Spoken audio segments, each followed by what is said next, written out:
nos disse Emmanuel que muito mais do que espiritismo e espiritualismo, o que a gente precisa mesmo é de espiritualidade.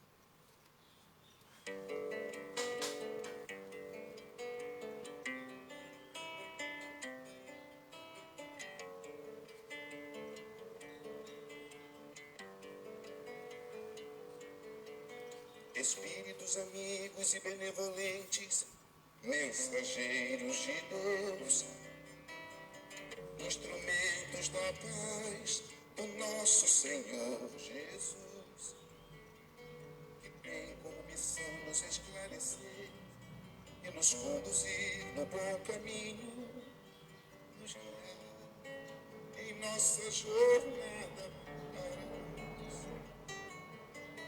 Pedimos humildemente, nos amparem, obreiros do bem, nos inspirando a força e a coragem nos reveses da vida.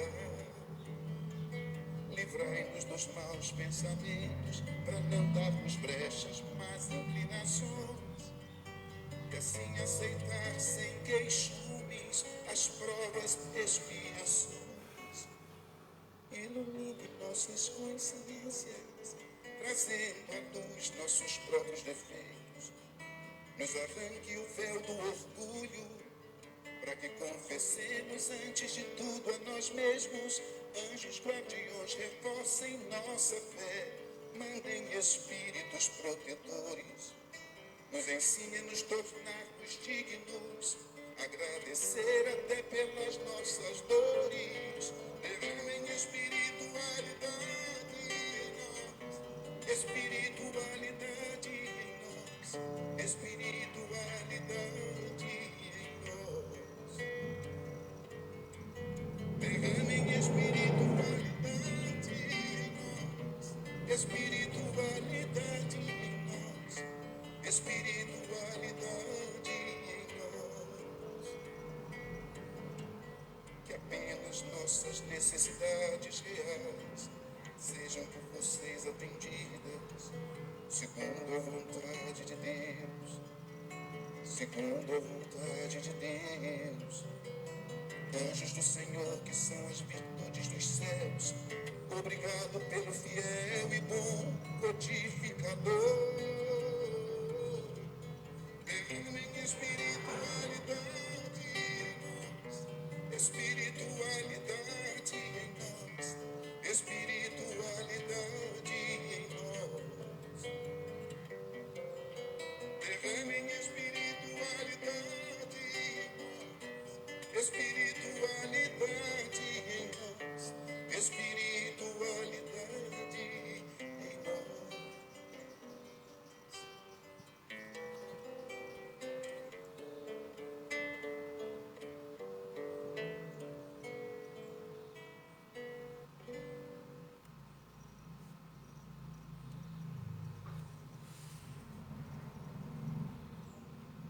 Bom dia, amigos queridos. Uma satisfação estar com vocês aqui, mais um domingo. Vamos fechar os nossos olhos para fazer a nossa prece, para que a gente possa começar a conversar sobre o tema de hoje. Deus Pai, de infinita misericórdia e de amor, Jesus, mestre e amigo, companheiro de todas as horas, a toda a equipe espiritual da Casa de Maria Franque, que nos assiste, que nos acompanha. Agradecidos estamos, Senhor, pela oportunidade de estarmos aqui reunidos mais um dia em Seu nome.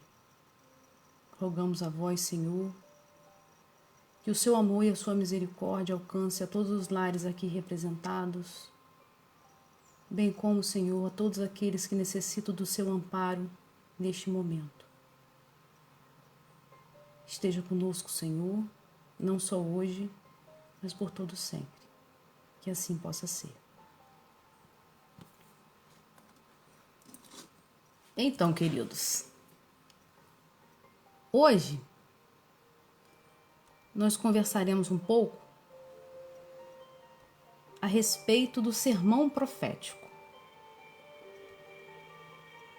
Não temos pretensão de esgotar o tema, né? É apenas uma interpretação de outras tantas nuances que existem no texto, né? O sermão profético, ele também é conhecido como sermão escatológico ou sermão das oliveiras. Ele está no capítulo de Mateus 24, de 1 a 31, está em Marcos 13, de 1 a 27, e está em Lucas também, 21, 5 a 28. Mas aí a gente pergunta, quando fala em sermão, a gente lembra logo, né, de como ele é empregado no dia a dia. Fulano vai te dar um sermão, né, vai te chamar a atenção, vai brigar com você.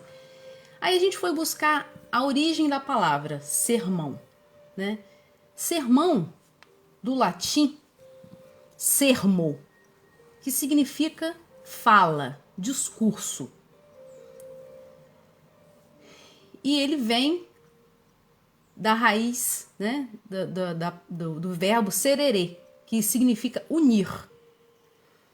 Então, o sermão, segundo o dicionário, é um discurso religioso pronunciado no púlpito, é uma predicação, é uma pregação. E profético? Profético vem de profecia.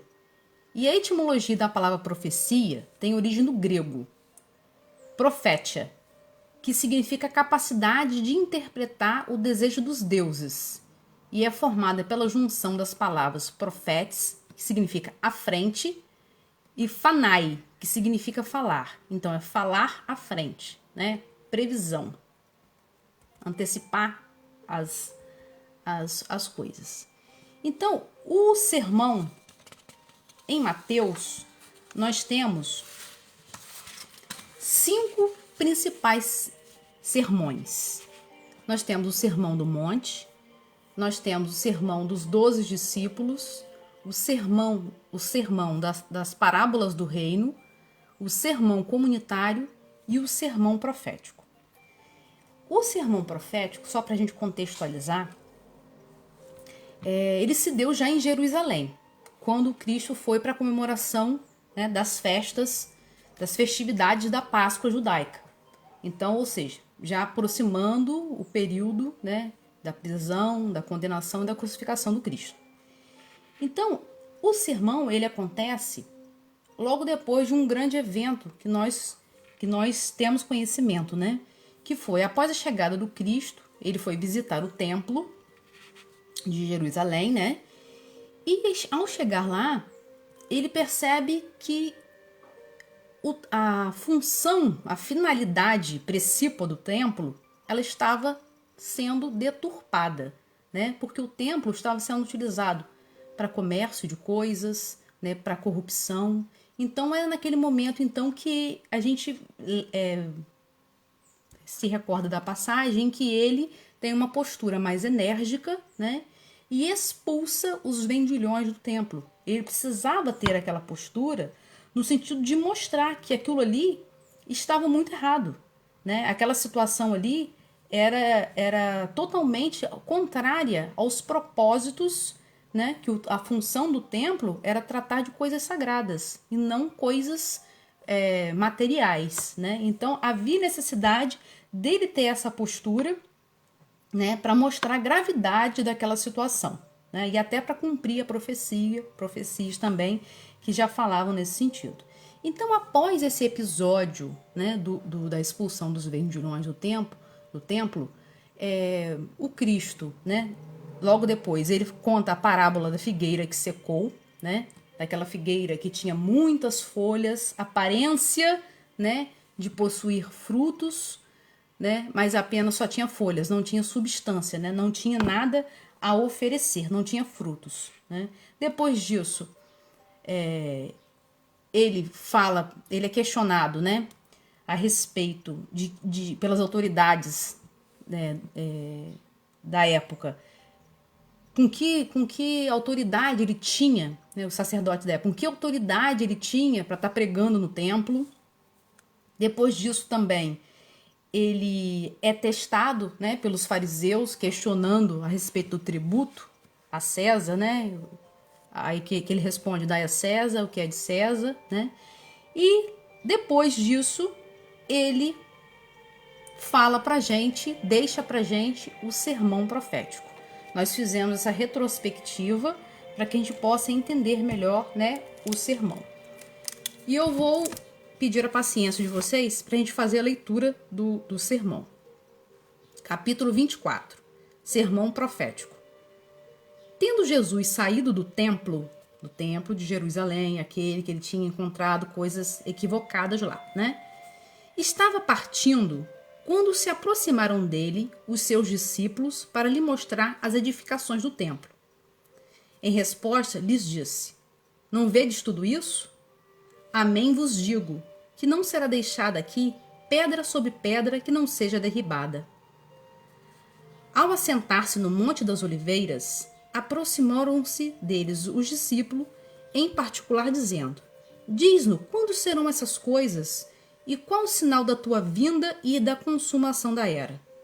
Em resposta, Jesus lhes disse: Vede que ninguém vos engane, pois muitos virão em meu nome dizendo: Eu sou o Cristo, e enganarão a muitos.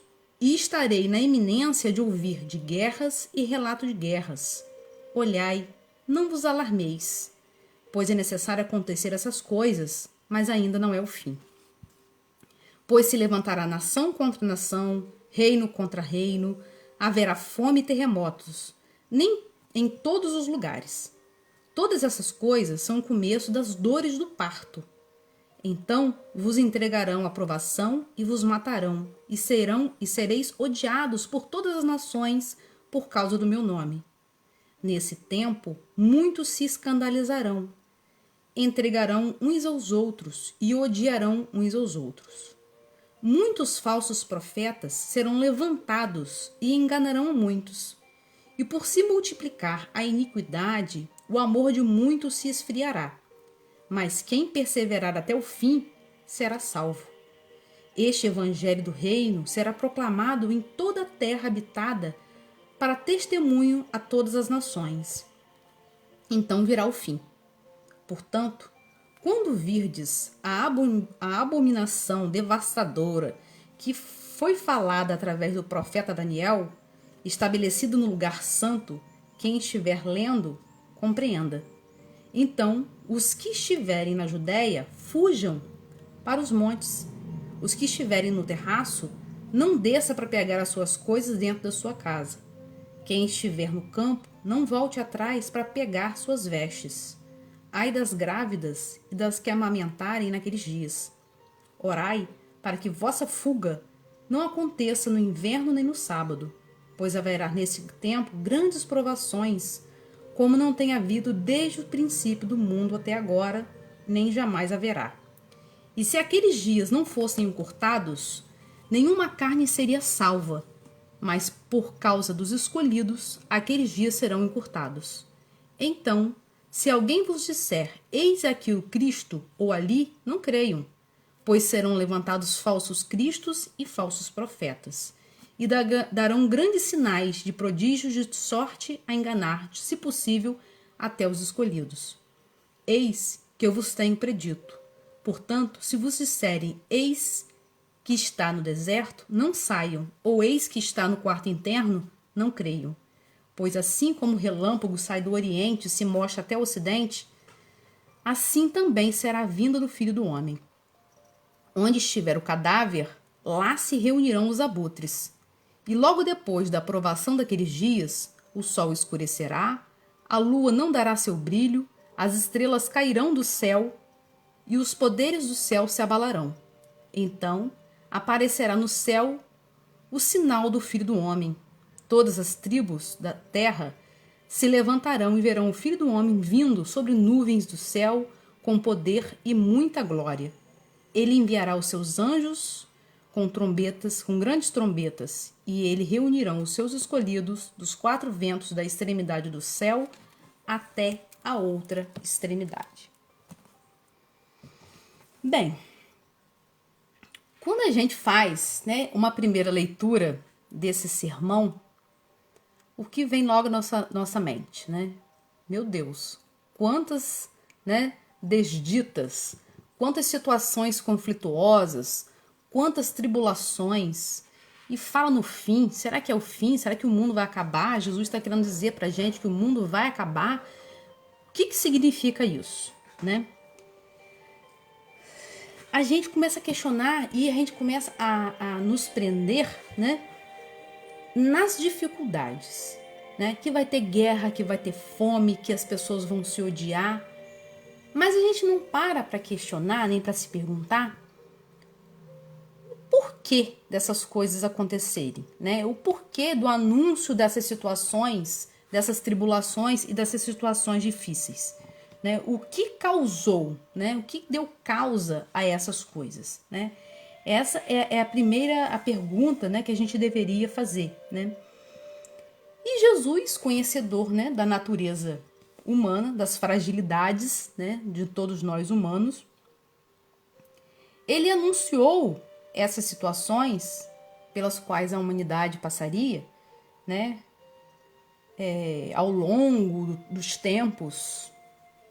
Não queria dizer que era naquele momento apenas, né, que eles estavam vivendo, mas ao longo dos tempos, para nos falar que tudo isso acontecerá e acontece dada a nossa imperfeição moral, né, dada a nossa inobservância da lei de Deus, dada ao nosso mau uso, né, do nosso livre-arbítrio.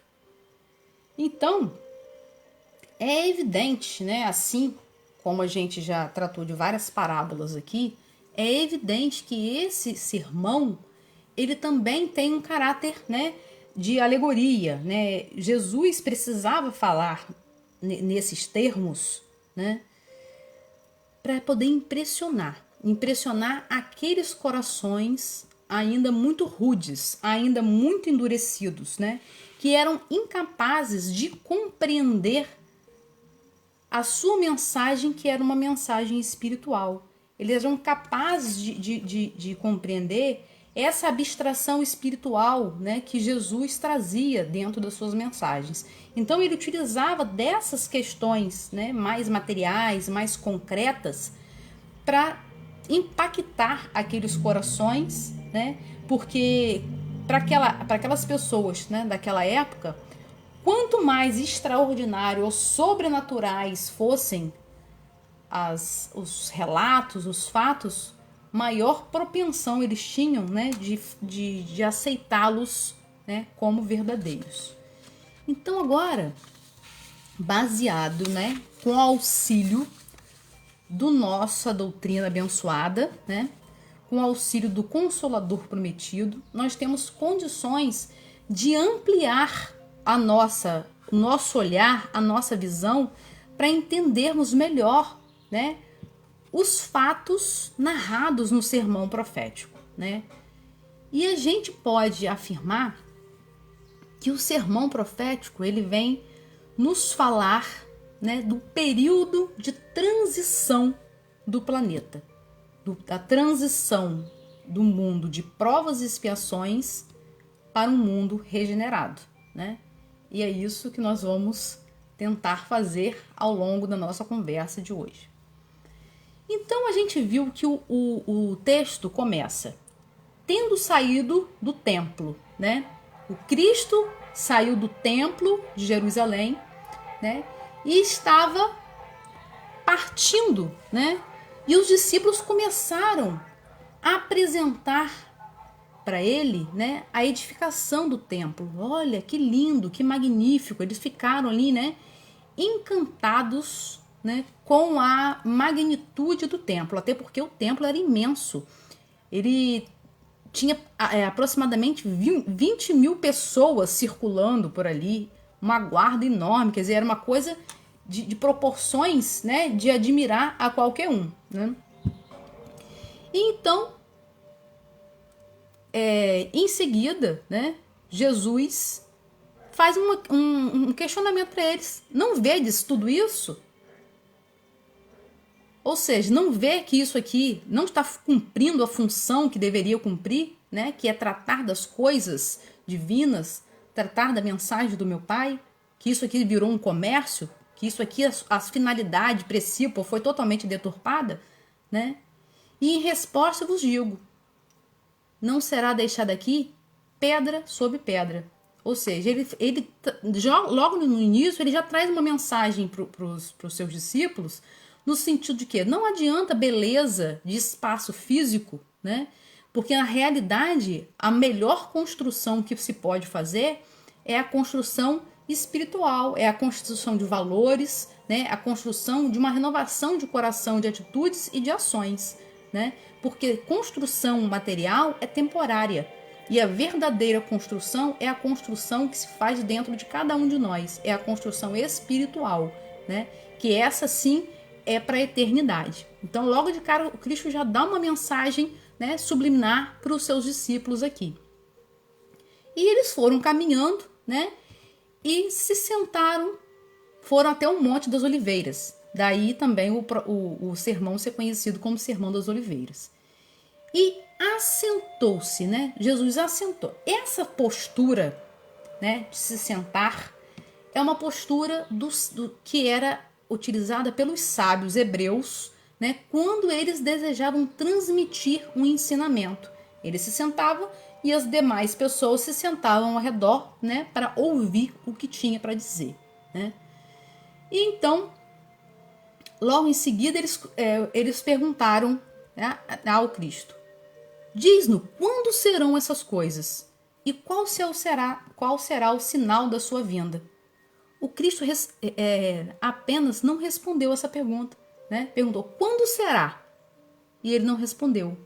Por que que o Cristo não respondeu a essa pergunta? Nós vamos no livro A Gênese, de Kardec, capítulo 16, item 13. E lá nós encontramos a seguinte informação. Os acontecimentos que envolvem interesses gerais da humanidade tem a regulá-lo a providência. Quando uma coisa está nos desígnios de Deus, ela se cumpre a despeito de tudo. Ou seja, quando Deus é uma coisa que diz respeito a toda a coletividade, né, Deus está no comando do processo. As coisas não estão relegadas à própria sorte, né? E elas vão acontecer.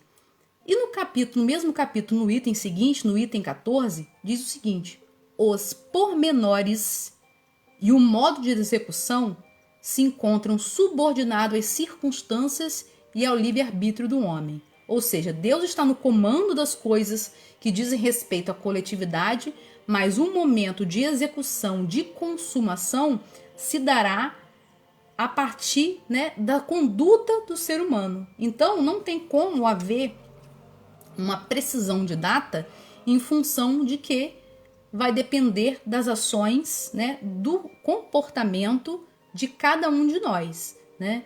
E porque os planetas, né, os mundos avançam de acordo com o avanço dos seus habitantes, né? Isso a doutrina nos fala também. O Cristo não respondeu quando e a resposta dele foi da seguinte forma. Em resposta, Jesus disse: vede que ninguém vos engane.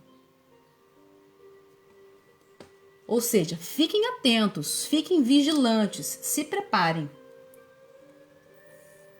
Eles estão querendo saber quando que é, o Cristo responde que é para eles ficarem vigilantes. Fiquem atentos para que ninguém vos engane. Pois muito virão em meu nome dizendo, eu sou o Cristo. O Cristo em grego, né? Cristo é em grego. A tradução do Cristo para hebraico significa Messias, o ungido, o Salvador. Então, muitos virão dizendo, eu sou o Salvador, eu sou o ungido, né? E enganarão a muitos. Então, fiquem atentos, porque muitos vão dizer que são o Salvador, que são o ungido, que é o Messias, mas que na realidade Não é, né? Porque eu estou aqui falando para vós. Aproveitem, aprendam comigo, né? E estarei na iminência de ouvir de guerras, relatos de guerras. Olhai, não vos alarmeis. Quer dizer, o Cristo fala que uma infinidade de coisas difíceis, né, estão próximas de acontecer, mas não se alarmem. Fiquem tranquilos. Por que fiquem tranquilos? Porque tudo isso é um processo educativo. É necessário que aconteça, né? Aí a gente lembra da passagem de João que diz: não se turbe o vosso coração. Crede em Deus, crede também em mim, porque há muitas moradas na casa do meu Pai, né? E a gente sabe que a casa do Pai, que a casa de Deus, é o universo infinito. E que as diversas moradas, né, são os mundos, são os planetas, né? E esses planetas, esses mundos, eles estão em categorias de evolução diferenciada de acordo com o adiantamento moral, né, dos seus habitantes. Então não se alarmeis, fiquem tranquilos. Por quê? Porque o planeta Terra é um mundo de provas e expiações. E qual é a característica do mundo de provas e expiações? A predominância do mal. Então é necessário que esse mal aconteça, né, porque é característico das pessoas que aqui estão nesse processo de aprendizagem, né? Então, só para lembrar, nós temos os mundos primitivos, né? Nós temos o mundo de prova e expiação, que é onde o mal predomina. Em seguida, nós temos um mundo de regeneração, onde as almas ainda têm, né, o que expiar, e é nesse momento que elas adquirem novas forças, né, se repousando um pouco, né, se tranquilizando um pouco, o mal não é tão intenso como no mundo de provas e expiações, para que elas possam, né, viver depois em mundos felizes, que é um mundo onde o bem supera o mal, e depois os mundos celestes, né, dos espíritos purificados, onde reina, né, o bem acima de qualquer coisa. Então, não se turbe o vosso coração. É necessário que essas coisas aconteçam, mas ainda não será o fim. Pois se levantará nação contra nação, reino contra reino, né? E haverá fome, terremotos em todos os lugares. Todas essas coisas são as dores do parto. Ou seja, muitos flagelos, muitas tribulações, muitas situações conflituosas acontecerão, né? Fome. Quando a gente vê fome, a gente logo lembra em fome física, né? Fome de comida, né? Mas essa fome aqui, ela pode ser interpretada também como fome de justiça. A gente pode interpretar também como fome espiritual, né? A gente pode também interpretar como a fome física, né? Por quê? Porque o ser humano, ainda no mundo de provas e expiações, dada ao seu egoísmo, dada ao seu orgulho, né, quer acumular só para si, a péssima distribuição de renda, né? Uns têm muitos, outros não têm nada, né? E essa a ambição do homem também se extrapola na agressão da natureza, né? No explorar de forma desenfreada, né? Em contrapartida, a natureza responde, reage a isso, né? Com eventos, né? Com fenômenos naturais, né? De terremotos e etc. De terremotos não, né? Terremoto é um efeito que independe disso. De outras tantas coisas, né? De chuvas em determinados lugares em excesso, de seca em outros, né? E de outros fenômenos naturais infinitos que a gente vê por aí, né, de doenças, né, em função do desequilíbrio da fauna, da flora, né, que a gente consegue visualizar isso daí. Então, essas coisas são o começo das dores do parto. Mas que parto é esse, né? É um parto de um novo mundo, né? Um parto de novas pessoas, de pessoas renovadas, né? De pessoas...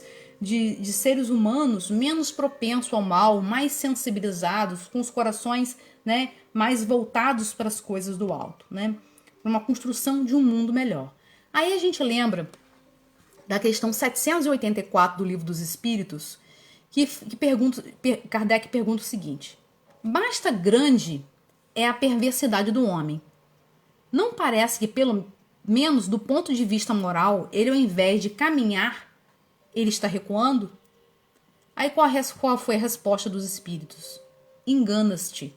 Observe bem o conjunto e verá que o homem se adianta, pois que melhor compreende o que é o mal, e vai dia a dia reprimindo os abusos.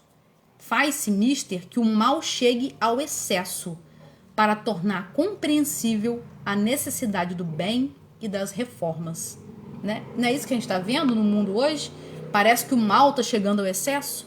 A gente só vê notícias infelizes, tribulações das mais variadas, né? Parece que o mal está chegando ao excesso. Para quê? Para que a gente possa compreender a necessidade do bem, né? E para que a gente possa, então, a gente possa se transformar, né? E cada um fazendo esse trabalho de autotransformação, nós teremos, né, um mundo melhor, uma sociedade melhor, né?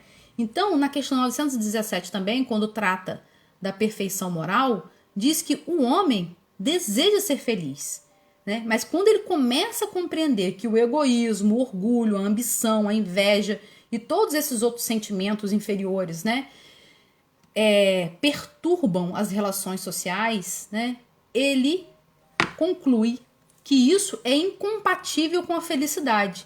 Então ele começa, né, a sentir a necessidade de combater esses sentimentos inferiores, né? Porque a gente busca a felicidade, todos buscam a felicidade, né? Então essa é a grande questão. É por isso que ele fala que são as dores do parto, né? É esse mal em excesso, uma forma de convidar o ser humano a se modificar, né? Ver que alguma coisa é errada e que precisa melhorar. Então vos entregarão a provação e vos matarão e serei odiados por todas as nações por causa do meu nome.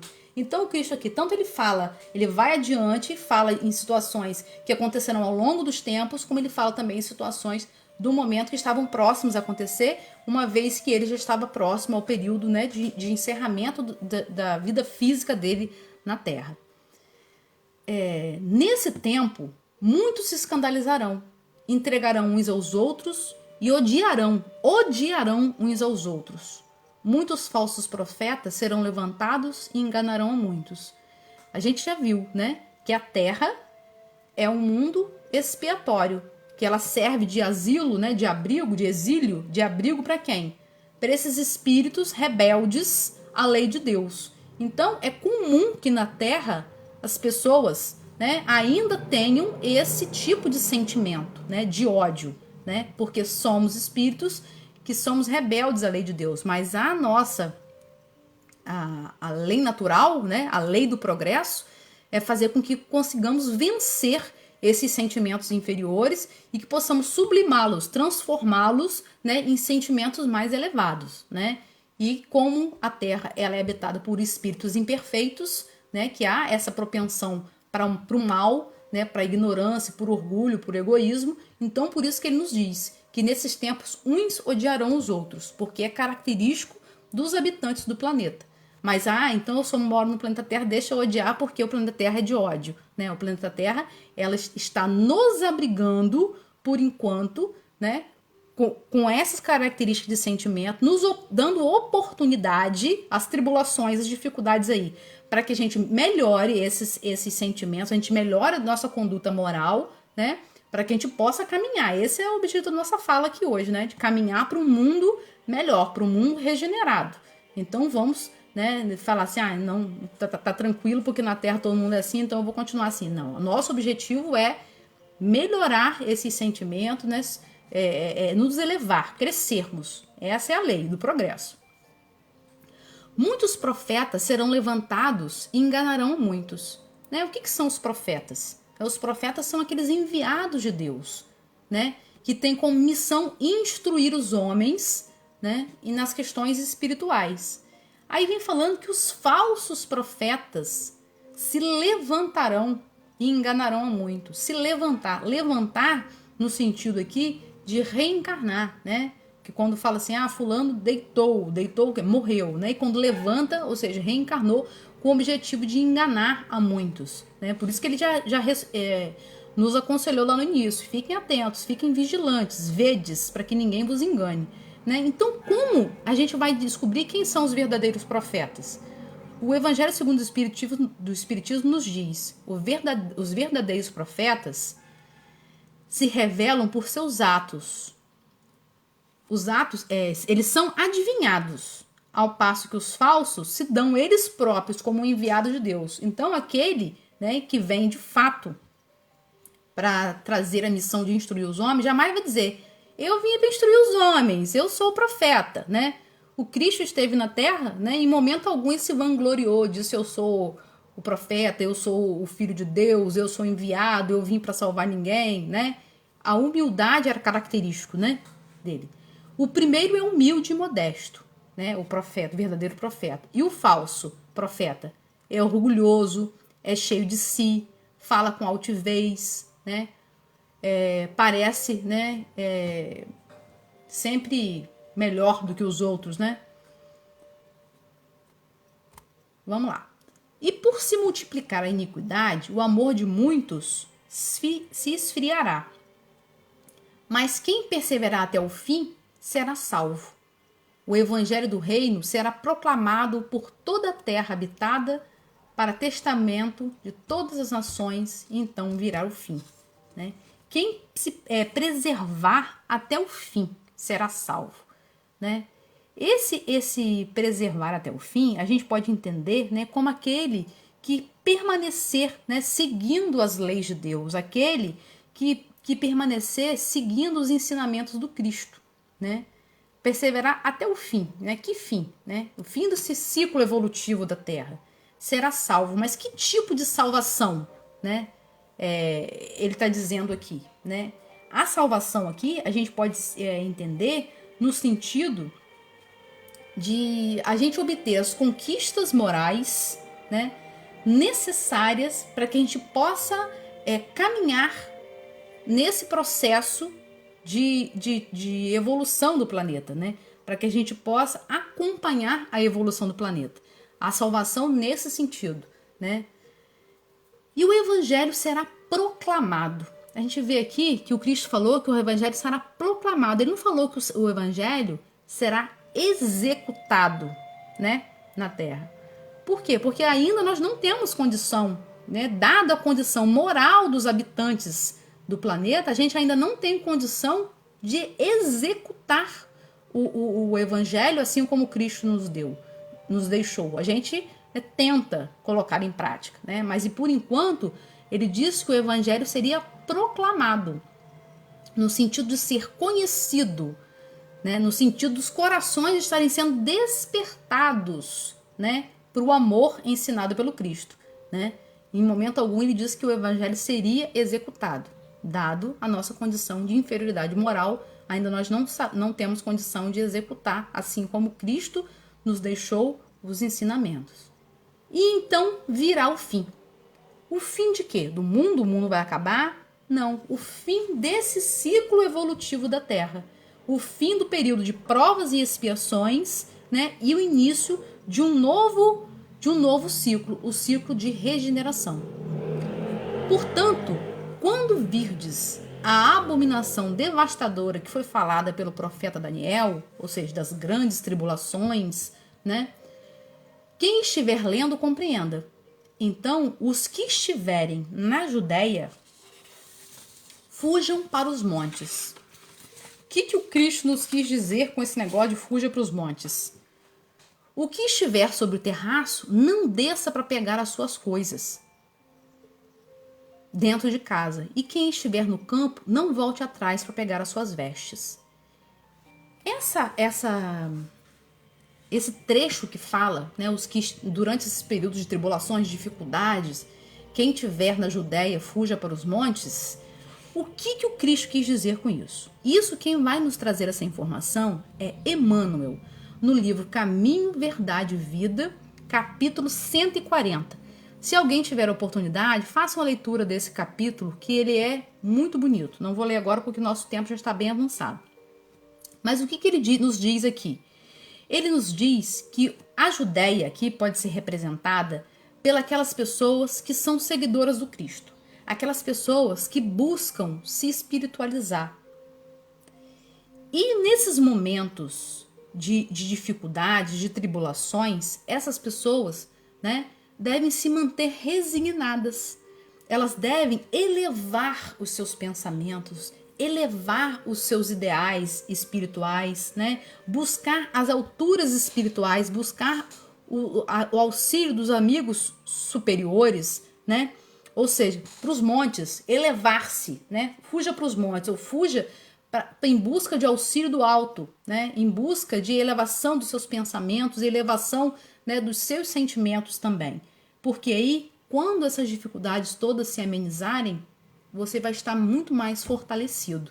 É em mais ou menos isso que Emmanuel nos diz nesse livro, nesse capítulo, né, 140, o livro Caminho, Verdade e Vida. E não desça para pegar as suas coisas dentro de casa. Se estiver no campo trabalhando, também não volte atrás. Continue trabalhando, né? Não desça para pegar as suas coisas. Ou seja, mantenha-se firme na fé e esqueça os bens materiais. Foque no que realmente importa. Depois, ai das grávidas que amamentarem naqueles dias. Orai para que a vossa fuga não aconteça no inverno nem no sábado. Olha aí, negócio de inverno e sábado também. Pois haverá nesse tempo grandes provações, como não tem havido desde o princípio do mundo até agora. E aqueles que não fossem encurtados, nenhuma carne seria salva, mas por causa dos escolhidos, os dias serão encurtados. O que o Cristo quis nos dizer também, com esse negócio da fuga não acontecer no inverno, no sábado, o que ele quis dizer com isso? Quem vai nos responder também é Emmanuel, no livro Vinha de Luz, no capítulo 113. Quem também tiver oportunidade, faça a leitura. Vinha de Luz, capítulo 113. Essa fuga, que não deve acontecer no inverno nem no sábado, Emmanuel nos diz que essa fuga é aquele momento do despertar da consciência do indivíduo. É quando ele fala assim, não posso mais ficar nessa inferioridade moral, não posso mais ficar alimentando esses sentimentos ruins, né? Eu preciso me modificar, porque as tribulações tão grandes, eu tenho que aprender alguma coisa com isso, né? Então essa fuga é esse momento de despertamento, né? Mas ele fala assim, que não aconteça no inverno nem no sábado. Ele nos diz também que nós possuímos estações, assim como a natureza, né? Nós temos a primavera, o verão, o outono e o inverno. E ele nos diz que a primavera é a mocidade, enquanto estamos jovens, né? O verão é quando nós temos força física, vigor, né? O outono é aquele momento de reflexão. Então, que não seja no inverno, então ele nos aconselha que esse despertar para o auto melhoramento, para a autoiluminação, se aconteça, né, quando estamos novos, quando estamos fortes e quando estamos refletindo por livre e espontânea vontade, não por convite da dor, né? Então, ele nos aconselha que não aconteça no inverno. E quando que é o inverno? Ele nos diz que o inverno é a velhice, que o inverno é o sofrimento, ou seja, aquele momento em que nós estamos limitados, já sem condições, né, de trabalhar, de oferecer ajuda ao próximo, no momento que nós estamos precisando, na realidade, é de ajuda, fragilizados. Então, esse despertar, ele deve acontecer quando ainda nós temos condições, né, de proporcionar, né, trabalho, né, auxílio ao próximo, porque com a ajuda do próximo a gente ajuda muito mais a gente do que qualquer um. E nem no sábado. Por que não no sábado? Porque geralmente o trabalho não acontece de segunda a sexta. O sábado já é um momento de descanso, né? Então, que a gente possa aproveitar o período de trabalho que a gente tem e não o que é determinado já para um período de descanso e de repouso, né? Porque se a gente deixa para o sábado, não tem como trabalhar. A gente só vai poder trabalhar quando? Na próxima semana. E a próxima semana a gente pode entender como o quê? Como a próxima encarnação. Então a gente perde a oportunidade de nos melhorarmos, de lapidar, né, a nossa essência em uma encarnação e de repente só vamos poder numa próxima e só Deus sabe, né, quando teremos a oportunidade e se de fato nós, né, ainda poderemos voltar na Terra. né? De repente nós vamos para um outro mundo diferente, né? E continuando. Então, se alguém vos disser, eis aqui o Cristo, ou ali, não creiam. Lembra, o Cristo é o Messias, né? O enviado, o ungido, né? O Salvador. Pois serão levantados falsos cristos e os falsos profetas, e darão grandes sinais e prodígios, de sorte a enganar, se possível, até mesmo os escolhidos. Eis que vos tenho predito. Portanto, se vos disserem, eis que está no deserto, não saiam. Eis que está no quarto interno, não saiam. Não creiam, né? Esse trecho aqui dá discussões e discussões, né? Mas a gente vai se prender na seguinte questão. Serão levantados os falsos cristos e os falsos profetas. No Livro dos Espíritos, nós temos a questão 624, que fala assim, qual é o caráter do verdadeiro profeta? O verdadeiro profeta é um homem de bem, inspirado por Deus, pois reconhecê-lo pelas suas palavras e pelos seus atos. Impossível é que Deus sirva da boca do mentiroso para ensinar as verdades. Então, quando diz que ele é um homem de bem, a gente lembra lá do Livro dos Espíritos, né, e do Evangelho segundo os Espiritismo, que tem os caracteres do homem de bem, que traz pra gente essas informações, né? Então, o homem de bem é quem? É aquele que pratica a justiça, é aquele que pratica o amor, né? É aquele que é caridoso, é aquele que se autoconhece, que é bondoso, que é humanitário, que é benevolente, que perdoa, que respeita o semelhante, né? É aquele que age conforme a moral do Cristo, né? Então, por quê? Porque nós temos um modelo perfeito que Deus nos ofereceu para ser guia e modelo. Quem é? Jesus, né? Então, esse é o tipo, né, moral, de moralidade, perfeição que a humanidade deve se inspirar, né? Que nós devemos nos inspirar e seguir. Então, todo aquele que falar contra, né, o que o Cristo pregava, que tiver atitudes contrárias ao que o Cristo pregava, a gente pode compreender como falsos cristos e falsos profetas. E se a gente for fazer uma análise, o que não faltam são falsos cristos e falsos profetas, né, por aí, né? Porque o Cristo condenava a comercialização da fé, né? O Cristo ensinava que nós deveríamos perdoar indistintamente, infinitamente, né? O Cristo nos ensinava virtudes, né, das mais variadas, né? E a gente vê muitas pessoas por aí pregando o contrário que o Cristo pregava em nome do Cristo, né? Então, que a gente fique atento, porque muitos falsos profetas e muitos falsos messias estão rodando por aí, né? E a gente às vezes cai, né? Porque enganarão até mesmo os escolhidos, né? Até os que tentam se melhorar, que tentam se moralizar e que tentam, né, caminhar. Então, no Evangelho também, segundo o Espiritismo, diz assim: em todos os tempos, homens que exploram em proveito da sua ambição, de seus interesses, dos seus anseios de dominação, certos conhecimentos que possuíam, a fim de alcançarem prestígio de um suposto poder sobre-humano ou de uma pretensa missão divina, ou seja, aqueles que utilizam do poder da palavra para submeter outras pessoas, né, para dominar outras pessoas a seu bel prazer. Então, são esses os falsos cristos e os falsos profetas. A difusão das luzes lhe destrói o crédito, razão pela qual o número deles diminui à medida que os homens se esclarecem. Então, o conhecimento, a informação, a reflexão, a fé raciocinada é o antídoto que nós temos para combater esses falsos profetas, né? Porque eles aprisionam as mentes, eles cristalizam as mentes com a versão da interpretação que eles fazem da palavra, né, em função dos seus benefícios próprios. Então, à medida que a gente estuda, à medida que a gente conhece, a gente vai se auto-iluminando, né, e a gente vai nos esclarecendo, né, e permitindo que a gente possa ter a nossa própria opinião sobre as coisas, né, e sair dessa escravização mental e dessas cristalizações mentais que os falsos profetas, né, querem incutir na cabeça das pessoas, né? Então, só a fé raciocinada é que vai nos possibilitar essa libertação de consciência, né, para que possamos nos entender também como responsáveis, né, pela nossa vida, responsáveis pela nossa felicidade ou pela nossa desdita, né? Não é castigo de Deus, não é fulaninho que atrapalhou a minha vida, né? Eu sou responsável pelos meus atos. Seguindo. E por assim como o relâmpago sai do Oriente e se mostra até o Ocidente, assim também será a vinda do Filho do Homem.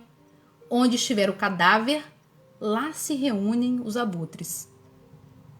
Relâmpago. Por que ele usou o relâmpago? Aí a gente pensa, quais são as características do relâmpago? O relâmpago aparece de repente. O relâmpago, ele aparece em um curto espaço de tempo, né? E ele traz o quê? Luz. Ele traz energia. Tudo bem. Vimos as características do relâmpago. Nós vimos também que um anúncio que entrou aqui. Nós vimos, deixa eu voltar. As características do relâmpago e fala que esse relâmpago sai do Oriente para o Ocidente. Vamos lembrar nosso conteúdo de geografia lá do 6º ano, né? Jesus, né, a sua vida, o seu nascimento e a sua vida aconteceu o quê? À direita do meridiano de Greenwich, né? Lembrando as aulas de geografia. Ou seja, ele estava na parte oriental do planeta, né? Então a gente pode entender isso aqui também como essa luz do Cristo, como essa mensagem de amor do Cristo, né? Ela se estenderia por toda a Terra, do Oriente ao Ocidente. Atravessaria o planeta. Não ficaria restrito apenas àquela população, né, de Jerusalém, das localidades vizinhas ali, não é? Então, quando a gente tenta interpretar isso daí, né, é nesse sentido, né, que atingiria toda a Terra e que ninguém, né, teria o direito de falar assim, ah, não, o Messias do povo tal, né, não é de ninguém mais, é nosso, né? Ele se estenderia por toda a Terra. E assim será a vinda do Filho do Homem. Ele não fala minha vinda, né? A vinda do Filho do Homem, né? Que teria como missão. Qual é a missão do Messias, né? Segundo a tradição apocalíptica, era aquele indivíduo que viria, né, aproximar Deus, a humanidade de Deus, de fazer com que as gerações futuras fossem mais amorosas, fossem mais fraternas, né? E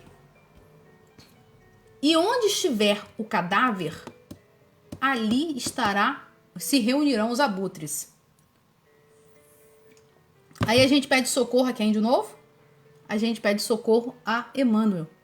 No livro Pão Nosso, capítulo 32, quando ele fala dos cadáveres. E é um texto também que eu recomendo, Pão Nosso 32, belíssimo, que Emmanuel nos diz mais ou menos o seguinte: o cadáver é um indivíduo que ainda está mergulhado nas suas dificuldades morais. Né? Aquele indivíduo que reclama, né? Aquele indivíduo com pensamentos negativos, aquele indivíduo ainda bem negativo mesmo. Como que eu vou dizer? Né? Com bastante dificuldades, né? Nós, né? Quanto mais a gente se queixa, quanto mais a gente reclama, o que acontece? A gente fica como um cadáver. Né? A gente fica atraindo o quê? O que o cadáver atrai? Os abutres. Né? Então, esses abutres, o cadáver, né? Os nossos sentimentos estão mergulhados nas sombras. Né? Os abutres, a gente pode entender aqui, né? Como...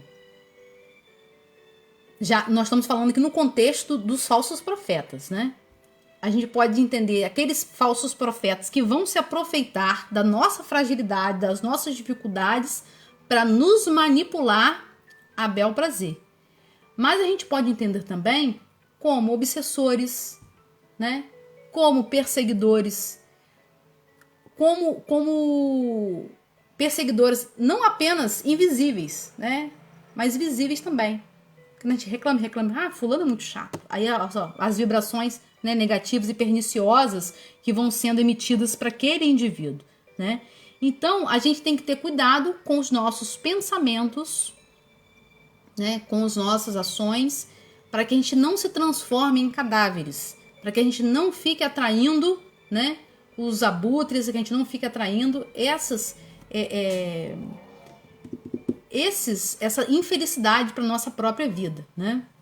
Que a gente possa aproveitar esses momentos de turbulência e dificuldade, né, para aprender alguma coisa com isso e não apenas ficar maldizendo, sem compreensão daquilo que está acontecendo, se achando a vítima, né, se queixando, como eu sofro, né, e outras coisas. É difícil, muito difícil, né? Mas é só lembrar, não nos transformemos em cadáveres, não nos demos, né, que a gente não se dê de bandeja para que os abutres, né, venham se aproveitar das nossas fragilidades, das nossas dificuldades, né?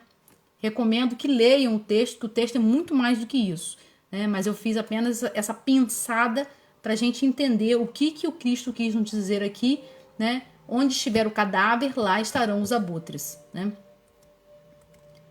E logo depois da aprovação daqueles dias, o sol escurecerá, a lua não dará mais o seu brilho, as estrelas cairão do céu e os poderes do céu serão abalados.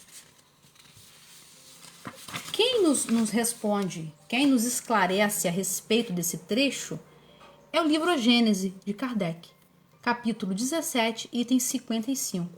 Ele nos diz que em várias passagens, né, em vários acontecimentos, a gente via essa coisa de o céu escurecer, né, na própria crucificação do Cristo, né, na morte de César, né, e em várias outras circunstâncias isso também aconteceu, né, e essas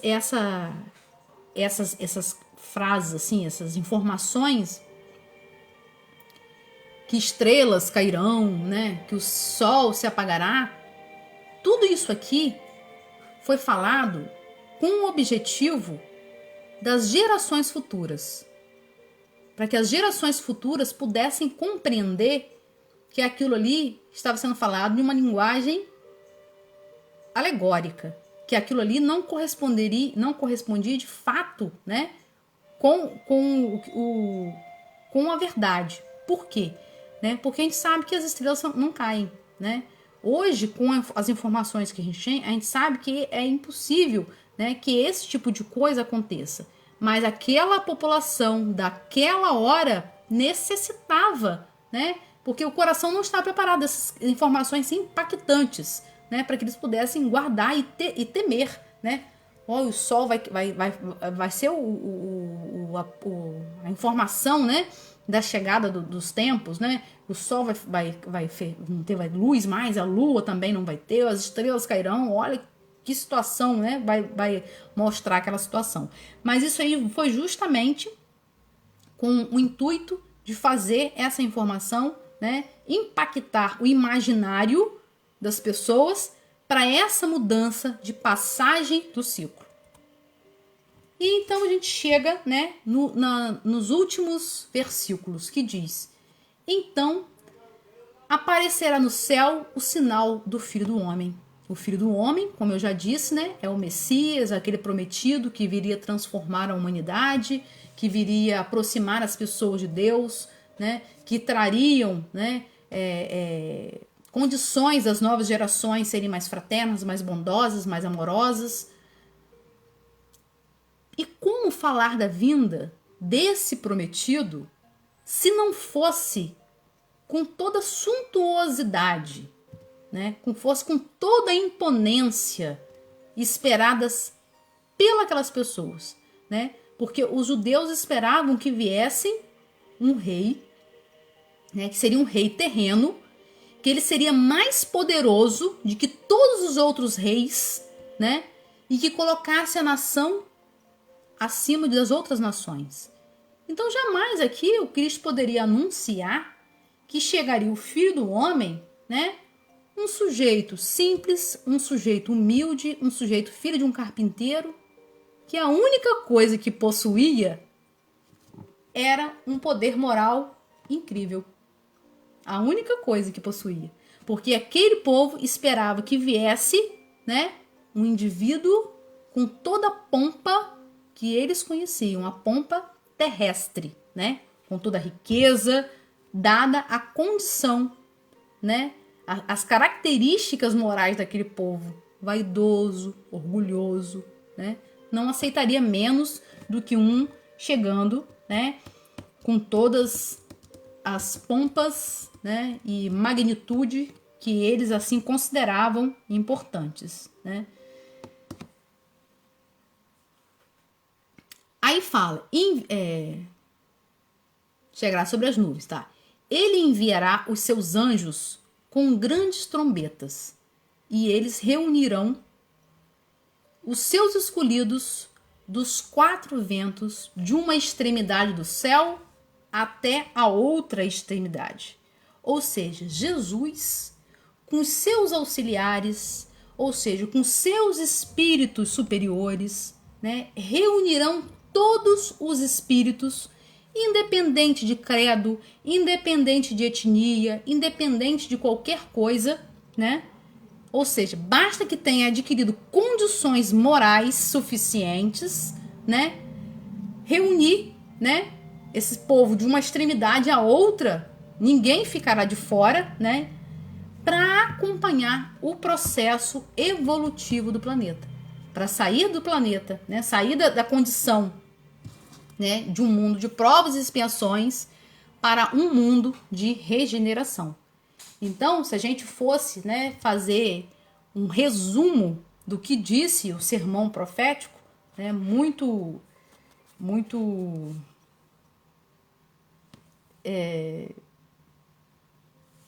com muito cuidado, assim, né, dentro da minha concepção, depois de longos dias, né, de estudo, a gente poderia compreender o sermão da seguinte forma: Jesus nos adverte que não devemos nos deixar desesperar ou desesperançar com os acontecimentos da transição, com as dificuldades, com as tribulações, né? Que devemos tomar conta primeiro do nosso coração, que devemos tomar conta primeiro do nosso mundo íntimo, para que não sejamos enganados por pessoas ou situações, porque a transição e a regeneração, né, devem acontecer, a princípio, dentro de cada um de nós. E à medida que ela acontecer dentro de cada um de nós, depois ela alcançará a todo o planeta com a soma dessas individualidades, né? As tribulações e dificuldades, elas fazem parte do processo educativo, porque elas nos convidam a nos moralizar, né? Já que fazemos escolhas equivocadas, típico de espíritos imperfeitos, em que somos, essas tribulações, elas vêm para nos tirar da zona de conforto. Ela vem nos convidar a mudar. Elas vêm nos convidar a progredir. Porque se for tudo muito tranquilo, a gente fica ali na tranquilidade, né? Não busca crescimento, não busca melhoramento. Fica deitado em berço esplêndida, esperando não sei o que, né? Então as coisas, esses altos e baixos, são justamente para a gente tentar, né, sair dessa zona de conforto e buscar melhoria, fazer diferente, porque tá vendo que não tá dando certo, a gente precisa fazer diferente. Não pode esperar resultado diferente fazendo as mesmas coisas, né? Então, ao contrário do que nós podemos, ao contrário, né, do que aquilo que a gente concluiu na primeira leitura, é o fim do mundo, só desgraça, né? O Cristo nos deixa aqui uma mensagem de alento. Ele nos deixa uma mensagem de esperança de que chegará o dia em que viveremos em um mundo melhor, em um mundo mais fraterno, em um mundo de mais amor, né? E que a Terra atingirá um novo patamar nessa escala evolutiva dos mundos, onde o Evangelho não apenas será proclamado, mas que ele também será vivenciado. E para isso nós precisamos estar vigilantes nós precisamos estar preparados. Por isso que depois desse sermão, ele fala da parábola das 10 virgens, né? Está aqui no card, depois vocês podem conferir, colocarei, né? E a gente precisa se espiritualizar, a gente precisa se iluminar, adquirindo autonomia espiritual, né? A gente precisa ter uma fé raciocinada, fazendo a nossa reforma íntima, para nós não alimentarmos os falsos profetas, né? Nos servindo de cadáveres, né?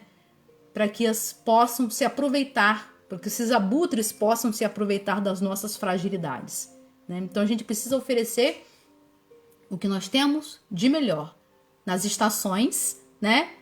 Primavera, verão e outono. Não esperarmos chegar o inverno, né? E auxiliando a nós mesmos e auxiliando ao próximo dentro das nossas limitações. Não enterremos os nossos talentos. Por isso que também depois desse sermão ele nos conta a parábola dos talentos, né? Para ilustrar, né? Para que a gente possa entender ainda melhor o que ele quis dizer com esse sermão. Parábola dos talentos também colocarei aqui em cima para vocês verem, né? Quem quer acessar depois o canal no YouTube. Seremos então escolhidos pelos anjos do Senhor. Seremos então, né? Escolhidos não no sentido de privilégios, né? Seremos diagnosticados de acordo com a nossa evolução moral, né?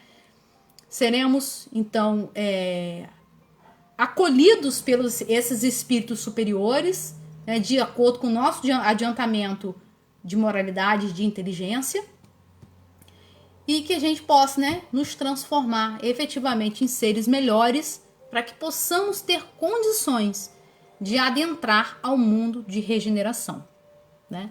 Então essa é a nossa reflexão da manhã de hoje, né? Agradeço mais uma vez a vocês por estarmos aqui reunidos, né? E agora vamos fazer a nossa prece, né? Para encerrarmos a nossa conversa. Quem se sentir à vontade, fechamos os olhos para nos conectar com a espiritualidade maior, abrindo o nosso coração para estarmos próximos dos nossos amigos de luz. Deus, nosso Pai, Jesus, nosso mestre amigo, companheiro de todas as horas, aqui estamos, Senhor, agradecidos pela oportunidade de estarmos reunidos. Que os ensinamentos da manhã de hoje, Senhor, possam proporcionar o nosso despertamento, que possamos, Senhor, sair da zona de conforto e trabalhar o nosso íntimo para que sejamos pessoas melhores, para que possamos burilar os nossos sentimentos, as nossas emoções, para que possamos, Senhor, seguir os seus ensinamentos. Sabemos ainda o quanto somos imperfeitos, o quanto é difícil. Rogamos a vós, Senhor,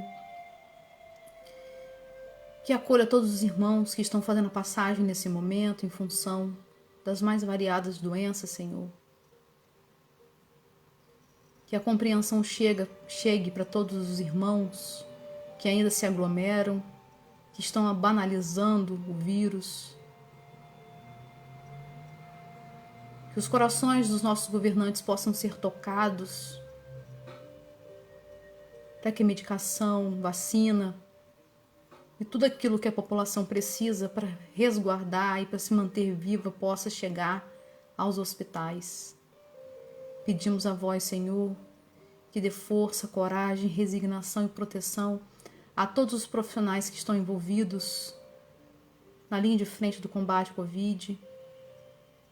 Que eles possam, Senhor, ser intuídos por vós para atuar da melhor forma possível no sentido de preservar a vida dos nossos irmãos que se encontram adoecidos. Rogamos a vós também, Senhor, que dê força, resignação, coragem, esperança àqueles que estão acometidos pela Covid, que estão internados em estados, nos mais variados estados.